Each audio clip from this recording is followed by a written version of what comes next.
Hey guys, what's up, and happy Halloween. And in the spirit of Halloween, I'm going to be reviewing a very spooky game.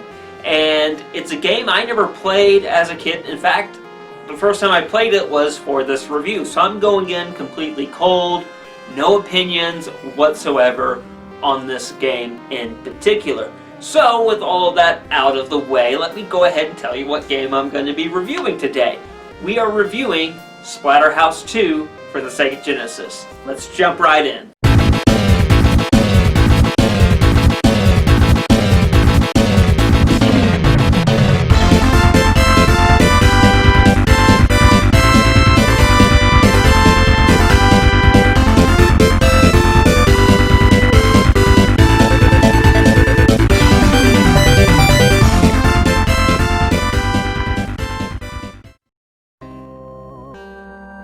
Splatterhouse 2, known as Splatterhouse Part 2 in Japan, is a side-scrolling beat-em-up released in the summer of 1992 for the Sega Genesis / Mega Drive. It's Namco's follow-up to the arcade and TurboGrafx-16's Splatterhouse. There is once again some differences between the Western release and the Japanese one. The Western translation is slightly different from the Japanese one in that it lacks some context that the Japanese version gives the player in cutscenes. It is not narrative altering, but it is nice to have the story fleshed out a little bit more. The development team added a password system for the Western version inspired from Splatterhouse Wanpaku Graffiti. The Western release once again has a different mask design.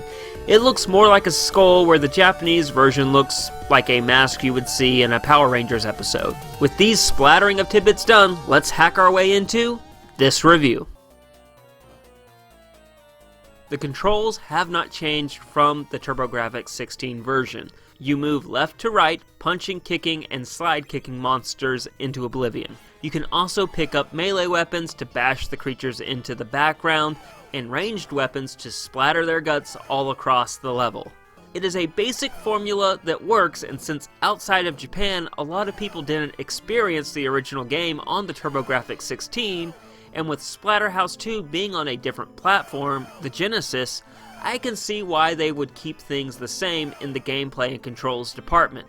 They were probably just trying to reach a wider audience rather than evolve the game mechanics further. The enemies are fairly basic in the gameplay department. They all have slightly different patterns and a range of health. Where most go down in one hit, some will take 2 or maybe 3 hits. Where they shine is in the grotesqueness of their appearance, but we will cover that in presentation.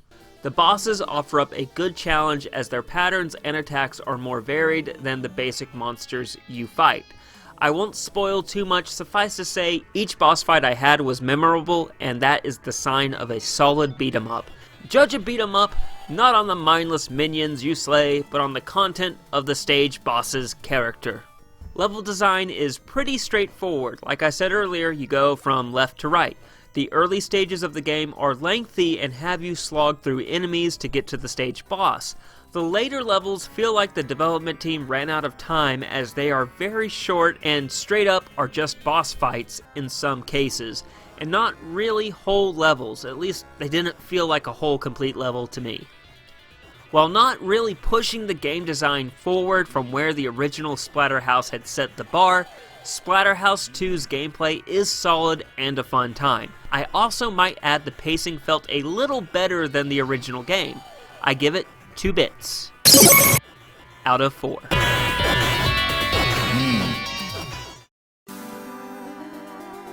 The sound is pretty rockin' with the classic Genesis sound chip. The music is eerie but also has a bite to it that the original game did not have. Not to mention all the squishy bashing monster sounds are still here and sound great. There is some minor voice work and it does the job, but this being the 16-bit cart-based era, the sounds are very compressed. Splatterhouse 2 sound delivers. 2 bits out of 4.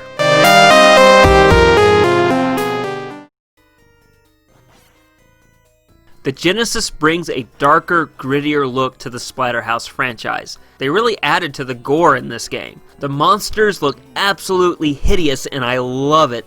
This game has an awesome look to it and shows the power and capability of the Sega Genesis. The story is set 3 months after the events of the first game.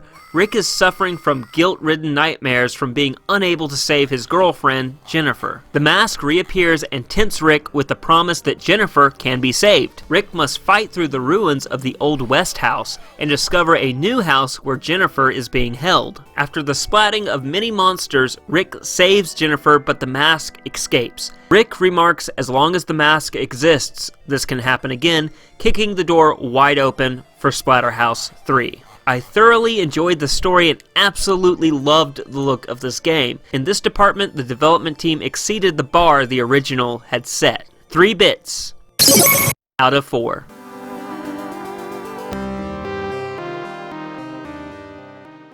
Splatterhouse 2 on the Sega Genesis was a fun game. Though frustrating at a lot of points, I could swear that the AI was cheating. But honestly, it's probably because I didn't read the pattern right and I messed up and I got myself killed. So it's probably more my fault, but it feels better to blame the computer for cheating than to say that I suck and saying that I need to get good. So I'm just going to leave that out there. So, my final verdict for Splatterhouse 2 on the Sega Genesis is a recommended play for the casual and hardcore collector of the Sega Genesis. Now, I know what you're thinking. You're probably sitting there going, wait, 2-bit. You didn't say a recommended buy. You only said a recommended play. Yeah, I know. That's what I said. I know what I'm saying. Stop questioning me. Anyway, I'll give you the why, if you need to know.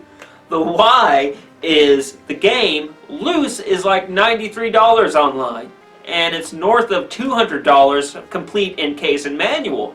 So this game is super freaking expensive. I'm not going to recommend, especially in this economic climate, that someone go out and dish out that much money on an old game. Hell no.